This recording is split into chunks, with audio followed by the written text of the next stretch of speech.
याकूब साहब हुजूर, ये मुझे बताइएगा, वज़ीर-ए-आज़म ने अस्पतालों और थानों पर छापे मारने का सिलसिला शुरू कर दिया है।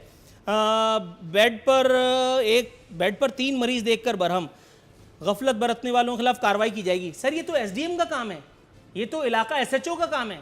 वज़ीर-ए-आज़म का मनसब तो कुछ और संजीदगी का मुतकाज़ी होता है, मईशत है और बहुत सारे मसाइल हैं। ये जो 10-10, 15-15, 20-20, 25-25 हज़ार के लोगों का काम है, अगर वज़ीर-ए-आज़म करने निकल खड़ा हुआ तो फिर ये सीरियस मसाइल जिनका हम जिक्र कर रहे हैं उनको कौन टेकअप करेगा? ये सारे मामलात क्या हैं? फवाद चौधरी साहब हैं कि समझने में नहीं आ रहे। कमरी कैलेंडर मैदान में ले आए, अगले 5 साल की ईदों का ऐलान कर दिया। इनकी ईद तो उस वक्त है कि जब तक इख्तिदार में है।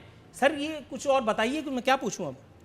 देखिए, वज़ीर-ए-आज़म पूरी कौम का और आवाम का नुमाइंदा होता है, और आवाम के जो फलाही काम होते हैं, जो आवाम की एक ख्वाहिश होती है कि आवाम उनके दरमियान में हों, तो अब वज़ीर-ए-आज़म साहब का आज उनके दरमियान में होना आवाम के लिए एक बहुत ही खुशी का बायस था।